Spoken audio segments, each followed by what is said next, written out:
ఈరోజు TV9 ఆధ్వర్యంలో ఏదైతే సీడ్ బాల్ ప్రోగ్రామ్ తీసుకోవడం జరిగిందో దాన్ని మరి గుమ్మడివెల్లి ఏరియాలో మరి గుమ్మడివెల్లి ఫారెస్ట్ ఏరియాలో దాదాపు 900 హెక్టార్ల ల్యాండ్ ఇక్కడ ఉంది ఫారెస్ట్ కి సంబంధించి.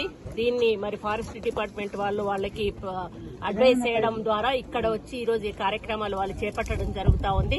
ముఖ్యంగా ఈ సీడ్ బాల్స్ ప్రోగ్రామ్ అనేది అది ఒక పురాతన కాలంలో మరి జపాన్ లో ఒక పర్యావరణవేత్త చేపట్టినటువంటి ఈ కార్యక్రమం. ఇది చాలా మంచి కార్యక్రమం. ఎందుకంటే మనకు వర్షాలు పడుతుండొచ్చు, పడకపోతుండొచ్చు, మరి మనము ఫారెస్ట్ లోపలికి వెళ్ళగలుగుతాము, వెళ్ళలేము. కొన్ని ప్లేసులలోకి వెహికల్స్ కూడా వెళ్ళలేవు, కొన్ని ప్లేసుల్లోకి మనుషులు కూడా వెళ్ళలేరు.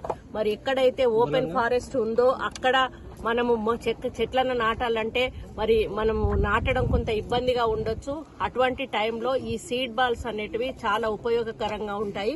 ఈ సీడ్ బాల్స్ ను తయారు చేసే విధానం కూడా ఒక బంకమట్టి ప్లస్ దానికి కావలసిన ఎరువును కలిపి దాన్ని బాల్ లాగా తయారు చేస్తారు.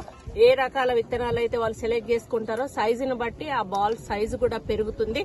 అది ప్రొటెక్షన్ ఇస్తుంది, తేమని ఇస్తుంది, ప్లస్ మళ్ళీ దానికి బలాన్ని కూడా ఇస్తుంది. ఇది మనము ఈ సీడ్ బాల్స్ ఏవైతే ఉన్నాయో మనం ఫారెస్ట్ లో వేయడం ద్వారా అది సీజన్ ను బట్టి ఎప్పుడైతే మొలకెత్తాలో అప్పుడే మొలకెత్తుతుంది. అప్పటి వరకు కూడా దాన్ని సేఫ్ సైడ్ గా ఈ బాల్ అనేది, ఈ మట్టి అనేది, బంకమట్టి అనేది దానికి ఆ తేమని ఇస్తూ రక్షిస్తుంది. ఇది మామూలుగా మనం విత్తనాలు చల్లినట్టయితే పక్షులు అవి ఇవి తినేట అవకాశం ఉంటుంది. సీడ్ బాల్స్ లో ఉన్న విత్తనాలు అవే రక్షణతోటి ఉంటాయి. అవి ఎప్పుడైతే వర్షం పడుతుందో అవి అప్పటికి ఆ తేమను పడంగానే అవి విచ్చుకొని ఒక మొక్కలాగా బయటకు వస్తాయి. దాని ద్వారా ఎక్కువ థిక్ ఫారెస్ట్ ను మనము పెంచేటువంటి అవకాశం ఎక్కువగా ఉంటుంది. కాబట్టి మనం ఈ పద్ధతిని ఉపయోగించుకోవడం అంటే మన మనుషులు పోని చోట, వెహికల్స్ పోని చోట, ఇటువంటి చోట ఎక్కువగా యూజ్ చేయడానికి అవకాశం ఉంటుంది.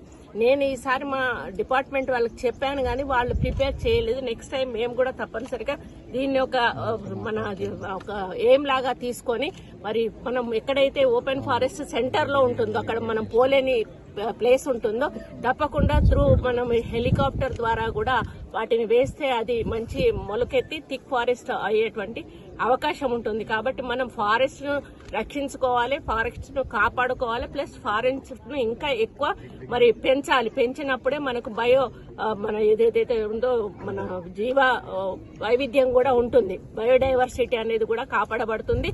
ప్లస్ దీని ద్వారా ఏమైతుందంటే మనకు ల్యాండ్ కు కూడా కొంత వీటితో మనం వేస్తున్నటువంటి ఏదైతే ఎరువు ఉందో బలాన్ని ఇస్తుంది. ఆ బలంతో కూడా చెట్లు ఎక్కువగా పెరిగేటువంటి అవకాశం ఉంటుంది. ఈ విధంగా చెప్పుకుంటూ పోతే సీడ్ బాల్స్ ద్వారా మనకు చెట్లతోటి పొల్యూషన్ కంట్రోల్ అవుతుంది, జీవ వైవిధ్యం కూడా, ఇప్పుడు బయోడైవర్సిటీ కూడా మనం కాపాడిన వాళ్ళం అవుతాము. ఇవన్నిటికీ కూడా ఇది ఉపయోగపడుతుంది. కాబట్టి ప్రతి ఒక్కరు కూడా ఈ సీడ్ బాల్స్ ని మనం తీసుకొని మన ఏరియాలలో కూడా, ఓన్లీ ఫారెస్ట్ లో కాదు, మన ఏరియాలలో మన ఇంటి వెనకాల కూడా ఒక చిన్న ఫారెస్ట్ లాగా మీరు పెంచుకుంటారు. అటువంటి వాటిలలో కూడా మీరు విత్తనాలు నాటే కంటే మీరు ఏ విత్తనం నాటాలనుకుంటున్నారో అది సీడ్ బాల్ ద్వారా వేసినట్టయితే ఆటోమేటిక్ గా అది గ్రో అవుతుంది. మీరు అనుకున్న విధంగా అది పెరుగుతుంది. కాబట్టి అందరూ కూడా దీన్ని అడాప్ట్ చేసుకోవాల్సిన అవసరం ఉన్నది. ఇప్పుడు మనం ఎట్లాగో వన మహోత్సవ కార్యక్రమాన్ని నిర్వహిస్తున్న సమయంలో మీరందరూ కూడా వన మహోత్సవంలో పాల్గొనండి. మనిషి ఒక చెట్టును పెట్టండి తల్లి పేరు మీద. మరి ఏదైనా ఒక జ్ఞాపకంతో కూడా పెట్టి తప్పకుండా మనిషి ఒక చెట్టు అయినా పెట్టి మాకు సహకరించండి. మరి ఫారెస్ట్ ను పెంచినప్పుడే మనకు వర్షాలు సకాలంలో వస్తాయి.